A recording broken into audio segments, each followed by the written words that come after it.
안녕하세요, 여러분들. 조철이 박사의 유튜브 방송입니다. 자, 제가 오늘부터 새로운 유튜브 방송 추가로 3탄 시리즈가 시작됩니다.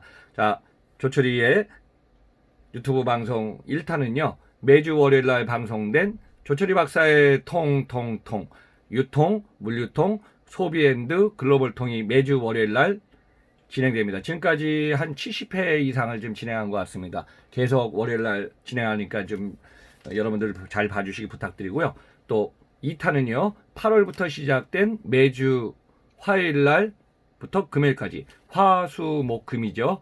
아침 7시 전에 방송하는 방송입니다. 제가 뭐 이 방송 준비하다 보니까 아침형 인간이 된 것 같습니다. 4시 지나서 일어나갖고 원고 편집하고 그다음에 작성해갖고 6시 전에 방송을 준비해서 하나 업로드 하니까 2, 30분 걸리는 것 같습니다. 그래서 6시 반에서 7시 사이에 매주 화수목금은요, 글로벌 세상 들려주는 남자 조철이 계속 진행됩니다. 자, 오늘부터 시작되는 방송은요, 글로벌 세상에 대해서 지금 너무 다양한 내용이 있기 때문에 조철이의 Q&A, 자, 글로벌 유통물류 전문가 조철이가 들려주는 글로벌 세상 이야기, 증문즉답. 그래서 다양한 내용을 갖다 한 꼭지로 정리해 갖고 여러분들한테 이 시간에 명쾌하게 설명드립니다. 그래서 이제 이 내용을 갖다가 여러분은 이제 3탄은요, 이거는 뭐 요일에 상관없이 제가 사전에 준비해 갖고 여러분들한테 이제 업로드 시킬 테니까요. 이거는 이제 수시로 여러분들이 필요할 때 좀 들으시면 되겠습니다. 제가 글로벌 오래려고 글로벌 30년 경험하면서 유통, 물류, 소비, 투자, 그 다음에 한중일 시장도 한 15, 20년 전에 했고요. 아세안 시장도 2010년부터 진행해 왔기 때문에 지금까지 다양한 국가, 다양한 기업, 그 다음에 다양한 뭐 정부 프로젝트 많이 관련돼 있었기 때문에 이런 저의 진행형의 모든 아이디어를 갖다 여러분들한테 인사이트를 제공하겠습니다. 그래서 이제 오늘은 첫 번째 시간으로요, 글로벌 세상 이야기 증문즉답 1회 방송입니다. 얼마 전에 이제 화제가 된 JCPenney가요, 파산 직전에 매각되는 상황에 가 있습니다. 그래서 이와 관련해 갖고 유통의 역사의 흐름도 한번 파악해 보겠습니다. 자, JCPenney가 유통기업이 왜 파산 직전까지 갔냐 하면은 여러분들 한번 JCPenney 정리해 보겠습니다. 자, 1902년에 설립해 갖고 118년의 전통을 가진 기업입니다. 그래서 이제 118년 전통을 이어온 기업들은 뭐 우리나라는 아직까지는 없지만은 선진국, 유통 선진국, 미국이라든가 영국, 그 다음에 가까운 옆에 있는 일본 같은 경우는 이런 기업들이 좀 많이 있습니다. 그래서 이제 1902년에, 그러니까 118년에 해왔던 이 기업이 결국은 사이먼 프로퍼티 그룹하고 브룩필드 프로퍼티 파트너스에 의해서 8억 달러, 우리 돈 한 1조 원 정도 되네요. 1조 원에 지금 매각이 진행 중에 있습니다. 그러면 이제 이 매각 인수하면은 8억 달러 중에 한 3억 달러 정도는 현금으로 인수했고요. 5억 달러는 안고 있는 이제 부채를 떠안는 방식으로 진행하기 때문에 결국은 미국의 전통 소매업체, 부동산 업체 손으로 넘어가게 되죠. 그래서 이제 이번 상황은 뭐 프로퍼티 회사니까 건물주가 망해가는 임차인을 갖다가 사업을 인수하는 케이스가 됩니다. 그래서 이제 이번 합의안이 파산법원의 승인을 받으면은 JCPenney 백화점의 영업은 계속될 걸로 지금 보이고 있습니다. 그러면 이제 어떻게 해서 이제 JCPenney가 여기까지 왔나, 저 조철이가 보는 저의 오랜 경험의 인사이트를 한번 좀 제시하겠습니다. 최근에 보면 이제 글로벌 시장이 확대가 됐고요. 2010년대 이후에 이제 전자상 거래가 급증합니다. 뭐 이제 알리바바도 그렇고 아마존도 그렇고. 그래서 이제 국경 간의 어떤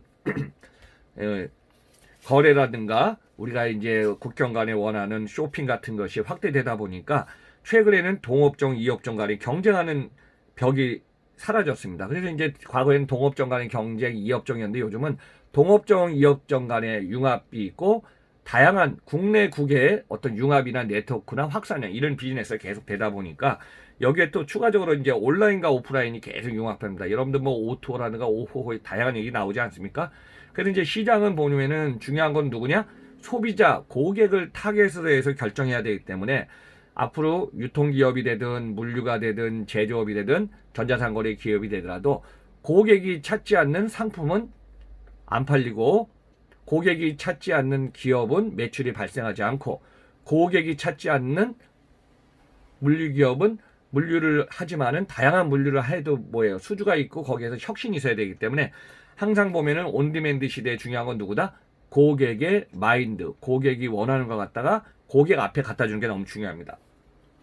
근데 이제 이런 것이 세계적으로 이제 기업들이 진행하는 데 있어서 경쟁자도 많아졌지만은 전 세계적으로 이제 상품이 넘쳐 흐릅니다. 그래서 여러분들 똑같은 상품 하나만 보더라도 마시는 드링크, 음료, 미네랄 워터만 보더라도 전 세계 그냥 어디 가더라도 다양한 상품이 넘쳐 흐르기 때문에 상품도 노출해야 되고 이 상품이 소비자들한테 많이 알려지고 많이 사용되고 소비자가 많이 먹거리로서 많이 구매를 해줘야지 기업은 계속 유지하게 되어 있습니다. 이런 상황이 계속되다 보니까 이번에 코로나19에서는 전통기업 중에서 특히 유통기업입니다. 100년 이상 된 전통기업의 약점은 뭐냐면은 대면 접촉이라든가 고객들이 와서 물건을 사가는 직갱력이 또 동선이 좋은 쪽에 많이 위치해 있었거든요. 근데 이번 같은 경우는 거리두기라든가 비대면 언택 시대가 되다 보니까 비접촉 또 집에만 있어야 되고 특정 장소에만 있어야 되다 보니까 내가 있는 소비자, 고객이 있는 쪽으로 다 물건을 갖다 주는 세상으로 바뀌어 버렸어요. 그래서 이런 세상이 되다 보니까 기존의 영업 방식, 전략 방식, 판매 방식, 프로모션 방식이 180도가 그냥 방향이 바뀌게 됩니다. 그래서 이제 이런 상황에 이제 비대면 언택, 비접촉 언택 시대가 되다 보니까 이 시대에서는 필요한 곳에 주문하고 배송하고 서비스하는 업종들이 계속 좀 커가는 걸로 지금 보입니다. 제가 이제 한 20년, 30년을 갖다가 유통산업을 쭉 유통도 하고 물류도 진행하다 보니까요. 큰 그림에서 여러분들한테 한번 좀 포인트만 설명하겠습니다. 자, 유통산업의 흐름은요. 어느 나라든 간에 선진국, 미국, 영국, 일본, 한국을 보더라도 백화점부터 시작합니다. 보통 이제 백화점의 역사는 1800년대 중후반부터 시작됐기 때문에 이제 백화점은 도심에 있는 백화점, 사람들을 다 도심에 끌어모았죠. 자, 그걸 우리는 전문 용어로 집객력이라고 합니다. 그 동선이 좋은 쪽, 역사 백화점, 아니면은 로드사이드 있더라도 파킹 에리어에서 우리가 이제 주차가 잘 되고, 이런 쪽으로 이제 모든 쪽이 대형 점포들이 모이게 됐죠. 그러다가 일단은 백화점은 이제 완스톱 쇼핑이든 뭐든지 다 갖췄는데요. 이게 흐름이 바뀌기 시작합니다. 의식주를 해결하는 점포가 중요해집니다. 그 대표적으로 이제 대형마트, 슈퍼마켓, 할인점을 들 수가 있고, 그 다음의 세상은 1960년도부터 시작한 편의점입니다. 컨비넨스 스토어, CVS라고 하죠. 그런 시장이 쭉 오다가 2000년 이후에는 전 세계에서 바뀐 게 뭐냐면 전자상거래 온라인 시장이 급속하게 커집니다. 그래서 이제 국내 간의 온라인, 국제 간의 온라인으로 큰 흐름이 지금 변하게 돼 있죠. 그래서 제가 이제 여기에서 이제 흐름을 한번 다시 디테일하게 한번 정리하면요.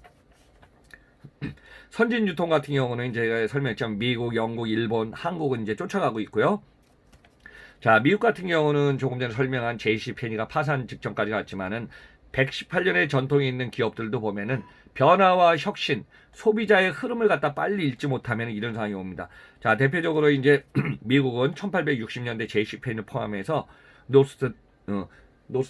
노스트라담이라든가 관련된 백화점들이 많이 생겼습니다. 자, 옆에 나라 일본은요, 1904년에 니온바시에 가면요, 미츠코시 백화점이 1904년에 생겼습니다. 자, 참고로 이제 우리나라는요, 1962년, 여러분들 저기 명동 쪽에 가면은 신세계가 62년, 롯데백화점 본점이 79년, 압구정에 있는 현대백화점이 이제 85년에 생기기 시작하죠. 그래서 백화점을 시작으로, 물론 이제 기존의 전통 시장들이 있었죠. 그다가 이제 큰 대형 점포가 생긴 게 뭐냐면 대형마트하고 체인스토어의 시대가 됩니다. 자, 미국은 1920년대, 30년대에요. 다양한 체인스토어가 생기면서 다점포화 시대가 지금 진행되고 있었죠. 그리고 일본 같은 경우는 1960년대, 70년대 일본의 대형마트, 슈퍼가 생기면서요. 그 당시에 일본은 유통혁명 시대가 있어갖고 유통 변화가 급격히 커집니다. 뭐 대표적으로 일본에 이제 처음에 생긴 다이에이라든가 이토요카도 또 지금 미국의 월마트가 인수한 세이유스토어 이런 다양한 기업들이 이제 60년대, 70년대, 80년대 전국 거점으로 다점포하면서 생기기 시작합니다. 자, 한국은요, 1980년대, 90년도부터 계속 생기기 시작해갖고 다점포화 시대가 진행됩니다. 뭐, 최근에 이제 대형마트의 빅3 얘기하면은 이마트, 홈플러스, GS마트, 이런 기업들이 지금, 롯데마트도 있네요. 기업들이 계속 지금 대형마트의 시대에서 지금은 점포를 줄이고 있는 상황이죠. 자, 그 다음에 진행된 시대가 뭐냐면요. 편의점의 시대입니다. 자, 미국 같은 경우는 이제 1960년대 편의점이 시작됐는데요. 세븐일레븐이 가장 먼저 생깁니다. 아침 7시부터 영업을 해서 밤 11시에 문을 닫는다. 그래갖고 이제 세븐일레븐 생기는데, 미국에서 처음에 생길 때는 안전한 거. 물론 이제 세븐일레븐은 보면은 소비자, 고객들이 많이 모이려갖고 직경력이 좋은 곳이니까 주유소 옆에 아니면은 공공장소에 오랜 동안 영업하는 장소, 사람들이 몰린 장소 옆에다가 이제 만들었겠죠. ATM도 옆에다 놓고요. 그러다 보니까 미국은 했는데, 미국에는 시장이, 유통시장이 변화가 있다 보니까 이 미국의 세븐일레븐을 갖다가 일본에, 미국의 세븐일레븐 본사는 사우스랜드입니다. 이걸 갖다가 1992년에 세븐일레븐 재팬을 갖고 있는 일본이 인수하기 시작합니다. 그래서 이제 일본 같은 경우는 1973년에 시작해갖고 최근까지 일본에는 세븐일레븐, 그다음 로선, 패밀리마트, 미니스톱, 또 지방에 있는 편의점들이 많아갖고 지금 최근 데이터는 6만 점포가 한 6만 점개 있고요. 매출 규모는 120조 원의 규모를 가지고 있습니다. 그런데 이제 편의점에는 특징이 하나 있습니다. 과거에는 뭐예요? 시간, 장소, 구매 편리성이 있었고요. 언제든지 갈 수 있다. 장소는 우리 집이라든가 사람이 몰리는 곳에서 가까운 데 있어야 된다. 세 번째는 편리한 거를, 그 매장에 가면 한 2,500에서 3,000개 아이템을 언제든지 살 수 있다. 근데 최근에 여기서 이제 추가된 게 있습니다. 컨텐츠의 편리성. 그 다음 편의점에서 갖다 주니까 배송, 주문 배달의 편리성까지 지금 편의점의 기능이 지금 다양해지고 있습니다. 자, 이제 참고로 이제 우리나라는요, 1988년대 편의점이 1호점이 이제 올림픽 선수촌에 들어가 있고요. 그 이후에 편의점이 생겨갖고 GS25, 그 다음에 CU, 이마트 45, 미니스톱, 그래갖고 이제 다양한 편의점이 있어서 최근 데이터를 보니까 한 44,000개 점포의 매출 규모는 25조 원에서 한 30조 원을 지금 달려간다, 이런 얘기가 있습니다.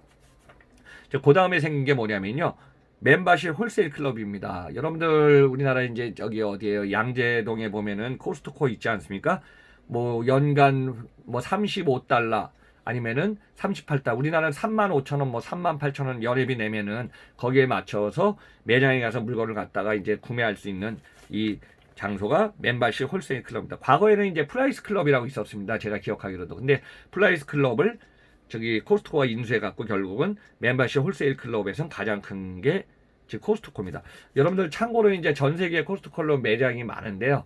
우리나라가 매출 규모가 한 2.5에서 3조 정도 되는 걸로 알고 있는데, 그 중에서 양재동에 있는 코스트코가 전 세계 1등 매장입니다. 매출액이 7천억 이상 정도 차지하고 있는 규모로서 상당히 진짜 매출도 그렇고 고객도 많은 매장이 코스트코 양재동 점포입니다.